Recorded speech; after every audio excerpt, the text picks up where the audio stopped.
بسم اللہ الرحمن الرحیم. محترم ناظرین، السلام علیکم ورحمۃ اللہ. میں ہوں سید عطا عباس. آپ تمام کا پھر ایک بار استقبال کرتا ہوں چینل ون کے بالکل ہی نئے پروگرام بگ فقہ میں، جہاں پر ہم بات کر رہے تھے تقلید کے اوپر. تو آئیے دیکھیں کہ اس ایپیسوڈ میں تقلید کے حوالے سے ہم کون کون سے ایسپیکٹس کو کور کرنے والے ہیں. First, definition of the terms اجتہاد، مجتہد، مقلد، رسالہ عملیہ. On what basis does a مجتہد gives a فتویٰ. تیسرا، جو کہ کافی اہم سوال ہے، کہ ائمہ علیہ السلام کے زمانے میں ان کے ریپریزنٹیٹیوز حدیث کے ذریعے لوگوں کے مسئلے سلجھایا کرتے تھے، تو آج کے زمانے میں مجتہدین کے ریپریزنٹیٹیوز فتووں کے ذریعے لوگوں کے مسئلے سلجھاتے ہیں. اسے ہم کیسے ریکنسائل کریں. اور آخر میں تقلید اصول میں حرام اور فروع میں جائز ہے، اس پر ایک مزید ڈسکشن کریں گے. اور آخر میں ہم یہ جانیں گے کہ وہ کون سی ہستی تھی کہ جن کے کنٹریبیوشنز کے بنا پر آج زمانے میں نظام تقلید قائم ہوا ہے. تو اس موضوع پر روشنی ڈالنے کے لیے ہمارے ساتھ چینل ون کے اسٹوڈیو میں موجود ہے حجت الاسلام والمسلمین عالی جناب مولانا سید روح ظفر صاحب قبلہ. السلام علیکم آقا. علیکم السلام ورحمۃ اللہ. آقا، گزشتہ ایپیسوڈ میں ہم نے دیکھا کہ تقلید کے لاجیکل پروفس کیا تھے، ائمہ علیہ السلام کی حدیثوں میں کس طرح سے تقلید منشن کیا گیا تھا، اور قرآن کی کیا کیا دلائل تھے. جب انسان فقہ پڑھتا ہے، اور یہ فقہی ایک شو ہے، تو فقہ میں کچھ ایسے امپورٹنٹ ٹرمز ہوتے ہیں، کچھ کانسیپٹس ہوتے ہیں جسے سمجھنا کافی ضروری ہے. تو ہم چاہتے ہیں کہ آپ جو ہے ان امپورٹنٹ ٹرمز کو ایک بریف طریقے سے ایکسپلین کریں. اجتہاد، مجتہد. بسم اللہ الرحمن الرحیم. تمام ناظرین کی خدمت میں سلام عرض کرتے ہیں، اور گزشتہ ایپیسوڈ کے بارے میں اپنی نظریات کو آپ نے بیان کیا، اس کے لیے شکر گزار ہیں. اجتہاد دو طریقے سے سمجھنا ہے. ایک تو اس کی ڈیفینیشن یعنی میننگ لغت میں کیا ہے، ڈکشنری نے اس کو کیا کہا ہے، اور دوسرے جو ہماری اصطلاح میں اس فقہ میں کیا ہے، اس کو سمجھنا ہے. تو اجتہاد جب لغت میں ہم دیکھتے ہیں تو اس کے معنی ہے، اس کے جو میننگ بیان کی گئی ہے، کوشش کرنا، محنت کرنا، کوشش کرنا، زحمت کرنا، یعنی جسے کہا جائے کہ دل کے ساتھ اور بغیر کسی دکھاوے کے، بغیر کسی کو بتائے ہوئے دل لگا کے کسی کام کے لیے جو محنت کیا جاتا ہے اس کو اجتہاد کہتے ہیں. کوشش کرنا، محنت کرنا. اور اس محنت کرنے والے کو، جو انسان محنت کرتا ہے، اس کو مجتہد کہتے ہیں. یعنی یہ جو محنت کر رہا ہے، خود محنت کرنے کے کام کو اجتہاد کہا جاتا ہے، اور محنت کرنے والے کو مجتہد کہا جاتا ہے. وہ جس کام کے لیے بھی ہو، دنیا کے کسی مقصد کو حاصل کرنے کے لیے لغت کے اعتبار سے کوئی جو آدمی محنت کر رہا ہے اس کو مجتہد کہا جائے گا. کوئی اگر کسی زمین کو کھیتی کے لیے تیار کر رہا ہے، محنت کر رہا ہے، پھاوڑے چلا رہا ہے، سب کچھ کر رہا ہے، تو جو محنت کر رہا ہے، کوشش کر رہا ہے، تو وہ اپنے مقصد کے لیے وہ اپنے کام میں مجتہد ہے. یہ تو لغت کے اعتبار سے ڈکشنری میں جو تعریفیں کی ہیں سب نے. اصطلاح میں جو ہماری فقہی اصطلاح ہے، احکام کی اصطلاح ہے، اس میں کوشش اور محنت جو ہے اپنی خرچ کرنا کس چیز کے لیے؟ احکام شرعی کو نکالنے کے لیے. استنباط کرنا، نکالنا، جو اس کی خاص شرطیں ہیں، جو خاص اس کے سورسز ہیں، ان سورسز سے، ان خاص شرطوں سے اس کو نکالنا، احکام شرعی کو. تو اس کو اجتہاد کہا جاتا ہے، اور جو یہ کام کرتا ہے اس کو مجتہد کہا جاتا ہے.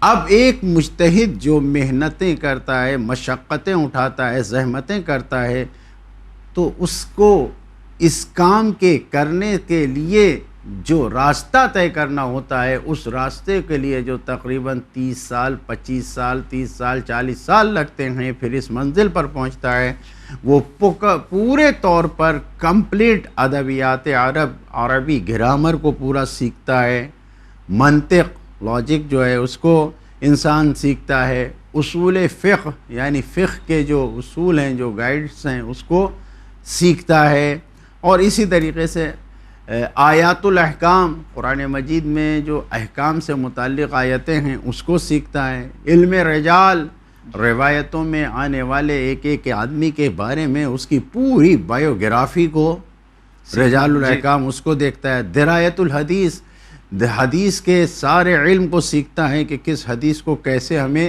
دیکھنا ہے، کون سی حدیث ہمارے لیے قابل قبول ہے اور کون سی قابل قبول نہیں ہے. اپنی عقل سے، اپنے اس سے نہیں، اس کے ایک رولز ہیں، ان سب کو دیکھنا پڑتا ہے. گزشتہ جو فقیہ مجتہد تھے ان کے سارے نظریات کو انسان کو سمیٹنا پڑتا ہے، پڑھنا پڑتا ہے، دیکھنا پڑتا ہے. تو اب جب یہ سب کرتا ہے، تفسیر قرآن میں جو مفسرین کے نظریات ہیں اس کو دیکھنا پڑتا ہے، یہ سب کرتا ہے. تو جو یہ سارے کام کو کرتا ہے اس کو مجتہد کہتے ہیں. اب جو مجتہد کی شرطیں ہیں اس سے بھی مجتہد سمجھ میں آتا ہے. تو مجتہد کے لیے جو شرطیں بیان کی گئی ہیں، وسائل الشیعہ کی جلد نمبر 18 کے صفحہ نمبر 94 پر یہ حدیث فرزند رسول حضرت امام جعفر صادق علیہ السلام سے بیان ہوئی ہے. آپ فرماتے ہیں کہ فاما من کان من الفقہاء، فقیہوں میں سے، مجتہدوں میں سے جو کون ہو، سائنن لنفسہ، اپنے نفس کو بچانے والا ہو، یعنی اس کے اندر تقوی پایا جاتا ہو. جی، سائنن لنفسہ یعنی تقوی پایا جاتا ہو اس کے اندر.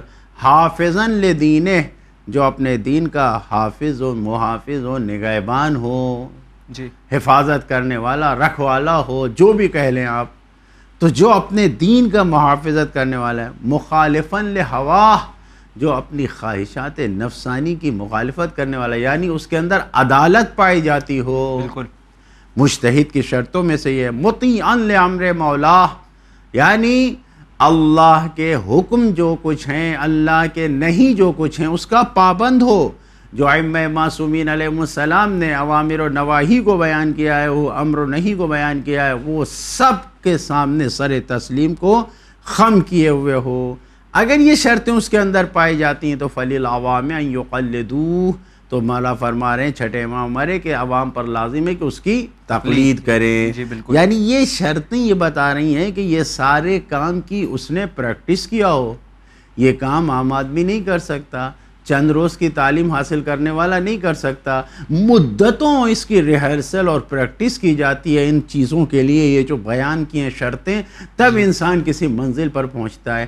آسان نہیں ہے انسان اپنے نفس کو کنٹرول کر لے، اپنے اندر عدالت کو ایجاد کر لے جائے. تو یہ سب جو کچھ ہے، لہٰذا مجتہد وہ ہوتا ہے کہ جو احکام کو قرآن و روایات سے ان ساری شرطوں کے ساتھ نکالتا ہے، اس کو نکالتا ہے اور پھر اس کے بعد اس کو سامنے پیش کرتا ہے. جی. یہ مجتہد اور اجتہاد کے تعریف آپ کے سامنے. اور یہاں پہ دو کانسیپٹس اور ملتے ہیں جیسے ہم نے کہا ہے مقلد اور رسالہ عملیہ. جی، تقلید سے جو ہے مقلد بنا ہے، تو ہم چاہتے ہیں کہ ان دونوں کانسیپٹس کے اوپر مقلد، ہاں مقلد یعنی ایسا انسان جو فروع دین میں، جو فروع دین ہے، یعنی نماز، روزہ، حج، زکوٰۃ، قوم، جہاد، صحیح، جو فروع دین ہے 10، ان امور میں جو انسان خود مجتہد نہیں ہے، جو انسان خود احتیاط پر عمل نہیں کر سکتا، تو اس پر واجب ہے کہ وہ کسی کی بات کو مانے.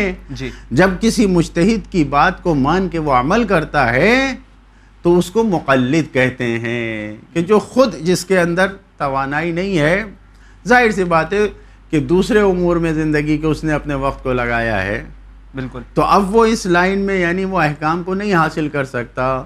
تو جب نہیں حاصل کر سکتا تو جس نے حاصل کیا ہے اس کی باتوں پہ عمل کر کے جو انسان اس کے باتوں پہ جو قدم بڑھاتا ہے اسے مقلد کہا جاتا ہے. جی. پیروی کرنے والا، تقلید کرنے والا، اسے مقلد کہا جاتا ہے. رسالہ عملیہ یا توضیح المسائل، یہ مسئلوں کی کتاب ہے، اس میں احکام کو بیان کیا گیا ہے. اگر دیکھا جائے تو ہم عربی سے ہٹ کے اگر دیکھیں تو سب سے پہلے شیخ بہائی نے اس کو فارسی زبان میں مسئلوں کو تحریر کیا. سب سے پہلا جو رسالہ عملیہ آیا شیخ بہائی کی جانب سے آیا ہے. جی. اور اس کے بعد پھر آیت اللہ العظمیٰ بروجردی، تقریباً 1 صدی 100 سال پہلے کے مجتہد ہیں، یعنی تو 80 سال پہلے، جن کا 70-80 سال پہلے انتقال ہوا ہے.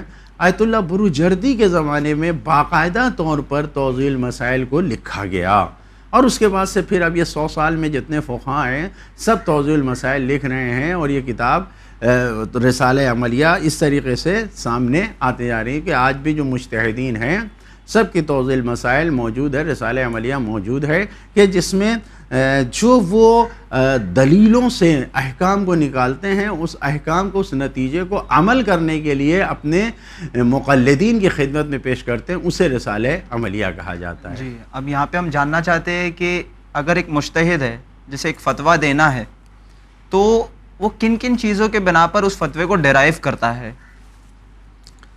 یعنی سورسز اس فتوے کے؟ جی، مجتہد کے لیے ایک کہ وہ مجتہد جو فتویٰ دینا چاہتا ہے وہ کن کن چیزوں سے بیان کرتا ہے۔ جو ہمارے یہاں مکتب اہل بیت اطہار علیہ السلام میں فقہ جعفریہ میں جو سورسز بیان کیے گئے ہیں ایک فقیہ، ایک مجتہد کے لیے 4 چیزوں کو بیان کیا گیا ہے، لیکن سب سے اہم اس میں پہلے نمبر پر ہے جو ہر مسئلے میں وہی اصل تاثیر رکھتا ہے، وہ قرآن مجید ہے، کتاب کہا جاتا ہے اصطلاح میں۔ دوسرے سنت ہے، تیسرے اجماع ہے، چوتھے عقل ہے۔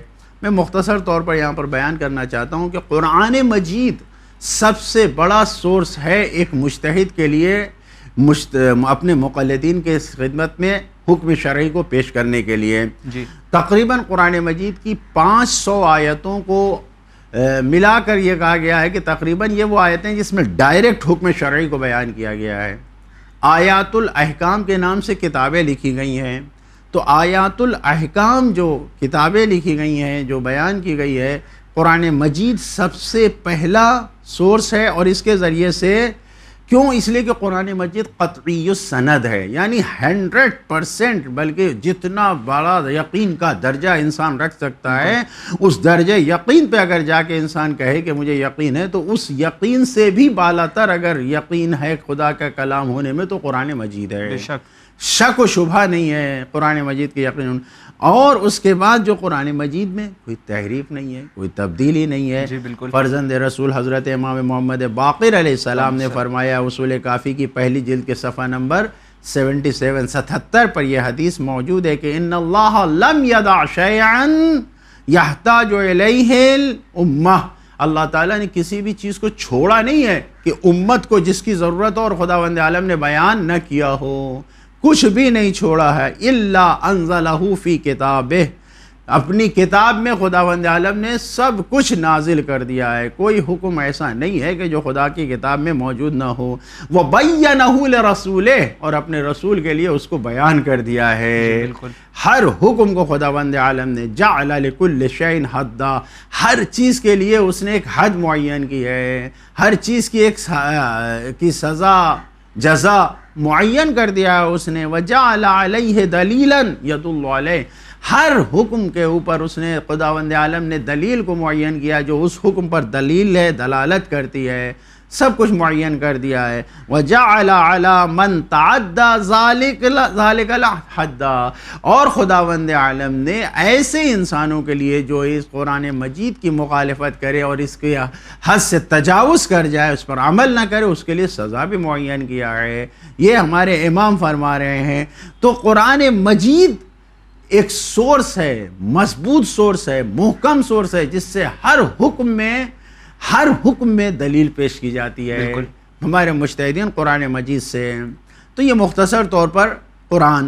دوسرے سنت ہے، یعنی مکمل طور پر سرکار رسالت ماں صلی اللہ علیہ وآلہ وسلم اور ان کے برہ جانشین جو 12 جانشین ہیں ائمہ معصومین علیہ السلام، ان کی گفتگو جو انہوں نے کہا ہے، ان کا عمل جو انہوں نے کیا ہے، اور ان کے سامنے اگر کچھ بیان ہوا ہے یا کچھ کیا گیا ہے اور جس پر وہ خاموش رہے ہیں اور راضی رہے ہیں، جس کو تقریر معصوم کہا جاتا ہے، تو یہ ہمارے لیے سنت ہے۔ قول معصوم، فعل معصوم، تقریر معصوم، کہ جہاں معصوم کے سامنے کوئی عمل ہو اور معصوم اس پر خاموش رہیں۔ تو یہ 3 چیزیں سنت میں یہ ہمارے لیے دلیل ہے، یعنی ایک فقیہ کے لیے دلیل ہیں، مجتہد کے لیے، کہ مکمل طور پر یہ ساری حدیثیں، روایتیں قرآن مجید کو روشن طریقے سے بیان کرتی ہیں، اس کی تفسیر کرتی ہیں، اس کو واضح طریقے سے بیان کرتی ہیں۔ لہٰذا فرزند رسول حضرت امام موسیٰ ابن جعفر الکاظم علیہ السلام فرماتے ہیں من نظر برأیہ ہلکا، جس نے اپنی رائے کو بیان کیا کسی مسئلے میں نابود ہو گیا، ہلاک ہو گیا، نابود ہو گیا۔ ومن ترک اہل بیت نبیہ ضل، اور جو اپنے اہل بیت نبی کو چھوڑ دے، اہل بیت نبی کو جس نے چھوڑ دیا ضل، گمراہ ہو گیا، وہ کبھی نجات نہیں پا سکتا، گمراہ ہو گیا۔ ومن ترک کتاب اللہ وقول نبیہ کفر، اور جس نے اللہ کی کتاب اور نبی کی سنت کو چھوڑ دیا، قول نبی کو چھوڑ دیا، اس نے کفر اختیار کیا، وہ کافر ہو گیا۔ لہذا اتنا زیادہ فقہ جعفریہ میں سنت کی اہمیت ہے، قرآن اور سنت کی اہمیت ہے۔ فرزند رسول امام کاظم علیہ السلام نے اس حدیث کو بیان کیا ہے ہمارے لیے، اور اسی طریقے سے مولا علی علیہ السلام فرماتے ہیں ما من شیء الا وفیہ، امام ششم حضرت امام جعفر صادق علیہ السلام کا قول ہے، ما من شیء الا وفیہ کتاب و سنت، ہر مسئلے میں کتاب و سنت میں دلیل موجود ہے، کوئی ایسا مسئلہ نہیں ہے کہ جو قرآن میں یا سنت میں اس کا حل نہ بیان کیا گیا ہو۔ اور اسی طریقے سے مولا متقیان حضرت علی علیہ السلام فرماتے ہیں وَاقْتَدُوا بِهَدْيِ نَبِيِّكُمْ فَإِنَّهُ أَفْضَلُ الْهَدْيِ وَاسْتَنُّوا بِسُنَّتِهِ فَإِنَّا أَهْدَى السُّنَنِ، اپنے نبی کو اقتداء کرو، ان کی رسم و رفتار جو ان کے رسم و رواج ہے اس رسم و رواج کی اقتداء کرو، اس لیے کہ بہترین رسم و رواج ہے، ان کی سنت کی پیروی کرو، اس لیے کہ یہ بہترین سنت ہے، تمام سنتوں میں سب سے عظیم بہترین سنت تمہارے نبی کی سنت ہے۔ لہذا سنت پیغمبر اسلام اور اس کے بعد ائمہ معصومین علیہ السلام، اس کے ذریعے سے ہم احکام کو حاصل کرنے کا ذریعہ ہمارے ہاں فقہ جعفریہ میں بنایا گیا ہے۔ تیسری چیز جو ہے جو سورسز ہے وہ اجماع ہے۔ البتہ اجماع ایسا نہیں ہے کہ جو مل کے کچھ لوگ کہہ دیں، ایسا اجماع نہیں ہے، بلکہ وہ اجماع کہ جو فقہا فقیہ جو مجتہد تاریخ میں گزرے ہیں اس 1200 سال کی تاریخ میں، ان فقیہوں کے نظریات کو جمع کیا جاتا ہے۔ اگر وہ رائے، وہ مسئلہ کسی حدیث کو کانٹراڈکٹ کر جی کسی حدیث کو وہ بتا رہا ہو، قرآن کے حکم کے مطابق ہے، یعنی خود قول معصوم کو اس سے نکالا جا رہا ہے اس حکم سے، تو اس پر عمل کیا تھا اجماع۔ ایسا نہیں کہ جو چاہے جمع ہو جائے اور کہہ دے اجماع اس پہ امت کا، یہ اجماع قابل قبول نہیں ہے ہمارے یہاں۔ معصوم کے قول کے لیے اس کو اصطلاح میں کہتے ہیں کاشف قول معصوم، یعنی معصوم کے قول کو کشف کرنے والا، بیان کرنے والا، تو اس کو قول ہے۔ تو اب اگر اجماع بغیر کتاب و سنت کے ہو تو اس کی کوئی ارزش و ویلیو اور قیمت نہیں ہے۔ اور اسی طریقے سے عقل جو ہمارے یہاں مذہب جعفریہ میں شیعوں کے یہاں عقل ہے، وہ مطلق عقل نہیں ہے کہ ہر انسان کی عقل جو ہے وہ شریعت کے حکم کو حاصل کرنے کا ذریعہ بن جائے، ایسا نہیں ہے، بلکہ عقل محدود ہے احکام کو حاصل کرنے، یعنی 3 دائرے بیان کیے گئے ہیں کہ اس دائرے میں انسان کی عقل، وہ بھی مجتہد کی اپنی عقل کو لگا سکتا ہے۔ جہاں پر فلسفہ احکام کو نکالنا ہو، کسی احکام کے ریزن کو نکالنا ہے، صحیح جی، تو اب مثال کے طور پر ایک مثال کے طور پر قرآن میں شراب کے حرام ہونے کا ذکر ہے، بالکل، روایت میں شراب کے حرام ہونے کے ساتھ ساتھ بتایا کیونکہ یہ نشہ آور ہے۔ تو اب یہاں پر عقل سے جو مجتہد ایک علت کو نکالتا ہے کہ کیونکہ نشہ آور شے حرام ہے، یعنی شراب نشہ آور ہے اور نشہ آور ہونے کی وجہ سے حرام، لہذا ایک علت نکالا گیا، ایک ریزن نکالا گیا کہ ہر وہ چیز جس میں نشہ پایا جاتا ہو وہ حرام ہے۔ تو یہ عقل جو حکم کے ملاک کو نکال رہی ہے، خود قرآن و سنت سے جو عقل جو حکم کی علت کو بیان کر رہی ہے، یہ عقل ہمارے یہاں قابل قبول ہے۔ بنائے عقلا، وہ عقل جس پر عقلا کی بنا قائم ہو، سارے عقلا یعنی فقہاء مجتہدین دانشوروں نے اس بات پر حکم دے دیا کہ یہ کام حسن ہے، بہتر ہے، بے شک ان کے پاس کوئی دلیلیں ہیں، تو وہاں پر فقیہ کی عقل کہتی ہے کہ اچھا یہ مسئلہ، اور یہ سب بڑی تفصیلی بحثیں ہیں، یہ میں آپ کو جو 1 منٹ میں بیان کر رہا ہوں یہ ایسا نہیں ہے، یہ بڑی تفصیل ہے، کون سی عقل اور کس طریقے سے ہمارے لیے دلیل ہے، آسان نہیں ہے۔ عقلی رابطہ، عقل کا رابطہ کن کن چیزوں سے کیسے ہے یہ بیان کیا گیا ہے. مثلا ما حکم بہ العقل حکم بہ الشرع، کہ جو عقل حکم کرتی ہے اس منزل پر عقل آ جائے کہ جو عقل کہہ رہی ہے وہی شریعت کا حکم ہے، تو وہ عقل ہمارے ہاں قابل قبول ہے. بے شک وہ عقل نہیں جو قیاس کے طور پر استعمال کی جاتی ہے، استحسان کے طور پر استعمال کی جاتی ہے، تمثیل کے طور پر، استقراء، یہ وہ سب قابل قبول نہیں ہے. تو ایک مجتہد جو فتویٰ دیتا ہے اس کے لیے یہ منزلیں طے کرنا ہے. قرآن پر پورا و مکمل عبور حاصل ہو، سنت یعنی ساری کتابوں پر جتنی کتابیں حدیث کے ہیں اس کے اوپر پوری نظر ہو، فقہا کے قول پر عقل اس کی کامل، تو پھر مجتہد فتویٰ دیتا ہے. ایک مسئلے کو حاصل کرنے کے لیے اتنی منزلوں سے اسے گزرنا پڑتا ہے، بال کی کھال نکالنا پڑتا ہے، یعنی آسان نہیں ہے. کوئی اگر ہمارے اوپر احسان ہے کہ ہم مجتہد ہمارے لیے فتویٰ لا کے پیش کر دے رہا ہے، ورنہ ہم خود جائیں تو ہم ایک مسئلے کو نہیں نکال سکتے. بالکل سمجھنا ہی نہیں ہے ہر لفظ، یعنی ایک قرآن کی آیتوں کو معصوم کے قول سے سمجھنا، معصوم کے قول کو الفاظ اور لغت سے سمجھنا، اور پھر اس کے بعد ہر چیز میں غور و فکر کرنا. یہ سارے جو چیزیں بیان کی ہم نے تفصیل کے ساتھ اس پر بحث ہوتی ہے. پھر اس کے بعد پتہ چلتا ہے کہ جب یہ سب کچھ کسی میں پایا جاتا ہے تو پھر وہ مجتہد اس منزل پر پہنچتا ہے کہ اس کے فتوے پہ عمل کیا جاتا ہے. جی آقا، اور گزشتہ ایپیسوڈ میں ہم نے دیکھا تھا کہ ائمہ علیہ السلام اپنے اصحاب سے کہتے تھے، مثال کے طور پہ یونس بن عبد الرحمن یا ابان بن تخلب کے جاؤ مسجد میں جا کر فتویٰ دو اور لوگوں کی جو مشکلیں انہیں حل کرو. لیکن جب ہم نے تاریخ کا مطالعہ کیا تو ائمہ علیہ السلام کے جو ریپریزنٹیٹیوز تھے وہ لوگوں کے مسئلے حل کرنے کے لیے جو حدیثیں بیان کرتے تھے ائمہ کی، تو اس زمانے میں فتوے کا یہ میننگ تھا. لیکن آج کے زمانے میں مجتہدین کے ریپریزنٹیٹیوز جو ہے فتوے بیان کرتے ہیں حدیثوں کے بنا پر. تو ایسا کیوں ہے؟ یہ دونوں سٹیجز میں اعراض میں جو ہے ڈفرینس کیوں پایا جاتا ہے؟ ڈفرینس مقتضیات زمان، یعنی ایک زمانے کا تقاضا کیا ہے اس کی بنیاد پر ہے. اس زمانے میں لوگ کم تھے، ایک شہر میں کوئی گیا، وہاں پر بھی امام نے کہا ہے افتے یعنی فتویٰ دو.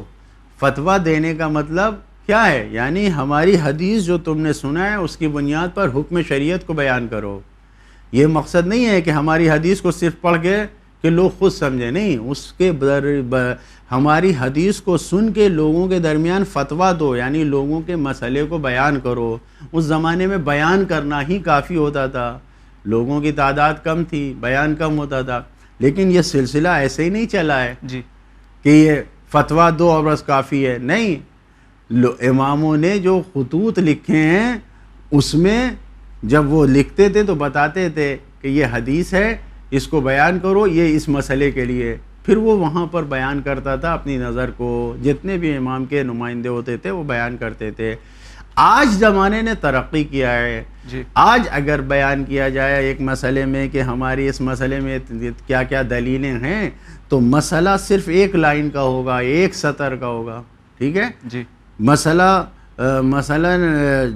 اگر انسان بولے گا تو 30 سیکنڈ میں اس مسئلے کو بول دیا، لیکن اگر اس کی دلیلوں کو اگر بیان کیا جائے گا تو آدھا گھنٹہ لگ جائے گا کہ اس مسئلے کو حاصل کرنے میں یہ راستہ طے ہوا ہے. قرآن مجید کی ان آیتوں سے اس لفظ سے اس طریقے سے دلیل بنایا گیا ہے، حدیث کو اس طریقے سے دلیل بنایا گیا، یہ وہ. تو یہ ہمارے لیے احسان ہے آج کہ ہمارے لیے آسان کر دیا گیا کام کہ ہم جس مسئلے کو چاہتے ہیں صرف اس مسئلے کو جواب پا لیتے ہیں.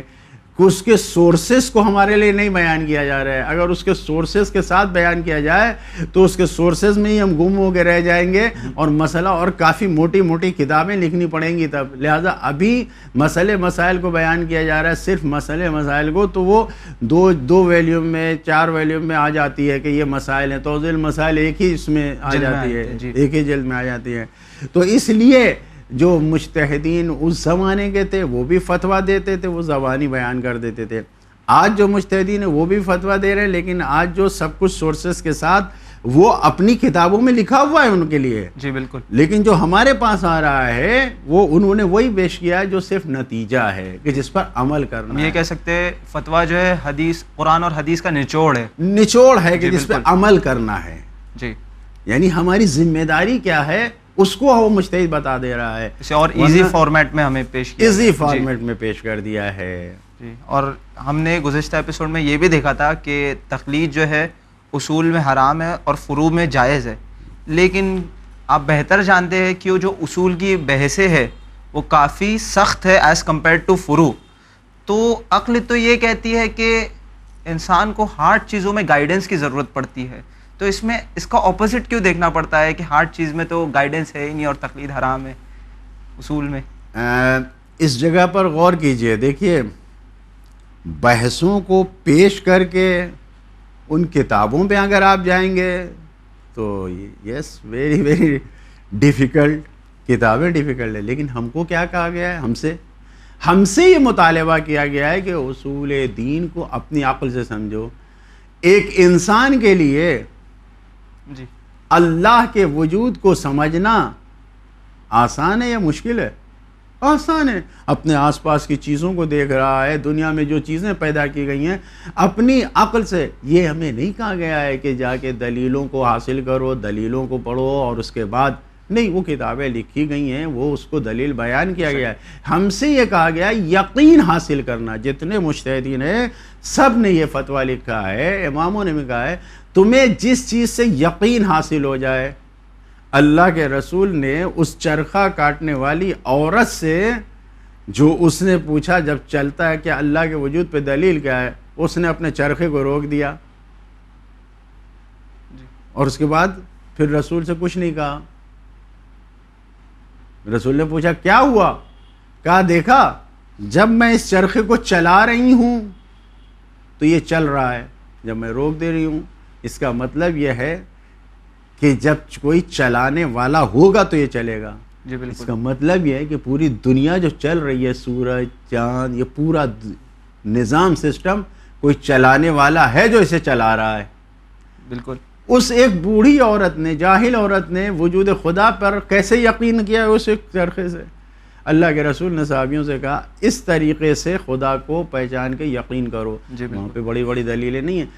صحیح ہے ڈیفیکلٹ ہیں دلیلیں سب، لیکن ہم سے جو کہا گیا ہے کہ اصول دین میں یقین حاصل کرو، جو کہا گیا ہے اس پر عمل کرو، یقین حاصل ہو جائے. شہید صدر کے بقول رضوان اللہ علیہ کہ اگر ایک کوے کے اڑنے سے تمہیں کسی بات پہ یقین ہو جائے تو تمہارا یقین حجت ہے.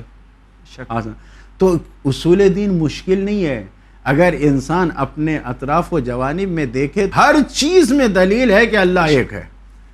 ہمیں ڈیپ میں جانے کی، اتنا گہرائی میں جانے کی ضرورت نہیں. ہم وجود خدا کو اپنے اطراف میں محسوس کر سکتے ہیں. اس لیے اس میں تقلید حرام ہے کہ اپنی عقل سے یقین کی منزل پہ تم پہنچ جاؤ، اور آسان ہے، کوئی مشکل نہیں. فروع دین میں لیکن کیونکہ مسائل ہیں، اب ہم سے کہا گیا اقیم الصلاۃ، ہم سے کہا گیا کہ نماز پڑھو سورج نکلنے کے وقت، سورج کے ڈھلنے کے وقت، سورج کے غروب کے وقت. باقی تو نہیں بتایا گیا. اب یہاں پر روایتوں میں پیش کیا گیا کہ کیسے کرنا ہے. اب روایتوں میں بھی یہ بیان کر دیا گیا، جو روایتیں آئی ہیں قرآن کی آیت روایت ملا کے یہ بتایا گیا کہ مثلا مغرب کی 3 رکعت پڑھنا ہے، عشاء کی 4 رکعت پڑھنا ہے. کیسے پڑھنا ہے؟ قرآن نے کہہ دیا طواف کرو. کیسے طواف کرنا ہے؟ کہاں سے شروع کرنا ہے؟ کیا ہے؟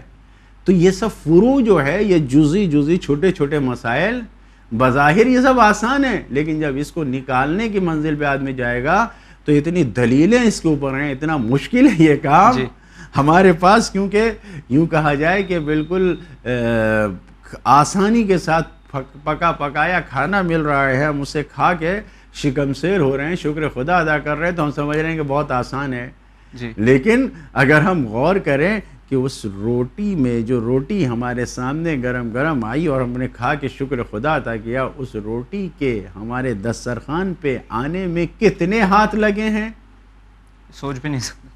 بالکل. اس روٹی کے پکانے والے ایک ہے، آٹے کا گوندنے والا ایک ہے، نہیں معلوم گیہوں کو آٹا پیسنے والا ایک ہے، صاف کرنے والا ایک ہے، گیہوں کسان کا جو ہے وہ کاشت کرنا، اس کو نکالنا، زمین کا تیار کرنا، اور پھر یہ ساری تو انسانی طاقتیں ہیں، اور پھر خدائی طاقت، سورج کا نکلنا، پانی کا ڈالا جانا، یہ سب ساری چیزیں یعنی قرآن کے روشنی میں اگر ایک گیہوں کے پودے پہ تم غور کرو تو تم وجود خدا تک پہنچو گے کہ کتنا مشکل کام ہے کہ جو تم ایک ہاتھ سے توڑ کے روٹی کھا رہے ہو، یہ آسان ہے کہ تمہیں مل گیا، لیکن غور کرو کہاں سے آیا۔ ایسے ہی شریعت کا احکام ہے کہ جب مجتہد نکال کے لے آتا ہے تو ہمارے سامنے تو آسان فارمیٹ ہے، بالکل ایزی آ گیا، لیکن کتنی مشکل سے آتا ہے تو بہت مشکل کام ہے۔ اس لیے فروع دین میں تقلید ہے، اصول دین میں نہیں۔ ایک چیز کہی جاتی ہے کہ تقلید کو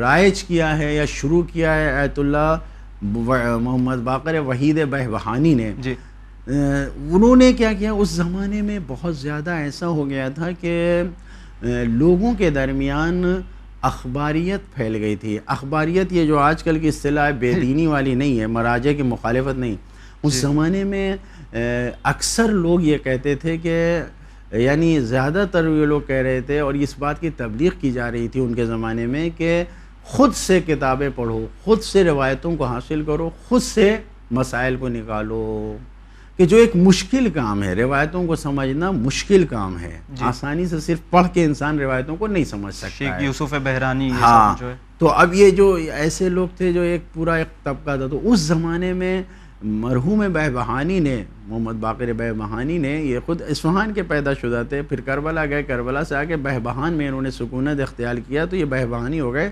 اس زمانے میں انہوں نے عقلی طور پر، منطقی طور پر اور تبلیغ کر کے لوگوں کو بتایا کہ اصول فقہ کیا ہے اور کیسے مسئلوں کو نکالا جاتا ہے، اور باقاعدہ طور پر بغیر کسی اختلاف کے، بغیر کسی توہین کے مرحوم بحرانی سے مباحثہ کیا اور لوگوں تک پہنچایا۔ یہ ساری چیزیں سامنے آئی ہیں۔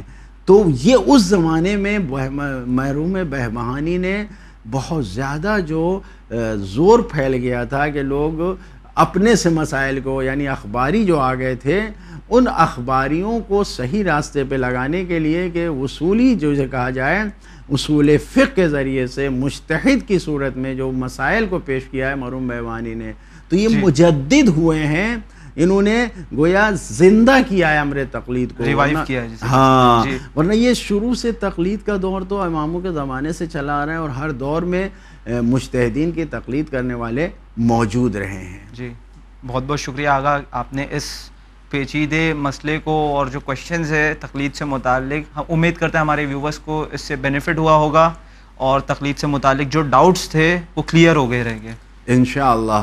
اور یہی دعا ہے کہ لوگ اس کو سنیں، دیکھیں، غور کریں، اور پھر یہی کہوں گا کہ جو جیسے آپ نے گزشتہ ایپیسوڈ کے لیے نظریں بیان کی، اپنی رائے بیان کی، اس کے لیے بھی آپ اپنی نظروں کو، رائے کو پیش کیجئے، بیان کیجئے، اور جو بھی کوشچن ہیں، سوال ہیں، اس کو بیان کیجئے۔ جی تو ناظرین، آج کے اس ایپیسوڈ کی سمری آپ کے سامنے پیش کرتا چلوں کہ ہم نے دیکھا کہ ایک مجتہد، اجتہاد، مقلد اور رسالہ عملیہ کا ڈیفینیشن کیا ہے، on what basis does a مجتہد گیوز اے فتویٰ، یعنی مجتہد کن چیزوں کے بنا پر ایک فتویٰ دیتا ہے، وہ ہے قرآن مجید، سنت، عقل اور اجماع۔ ان چار چیزوں کے بنا پر ایک مجتہد فتویٰ دیتا ہے۔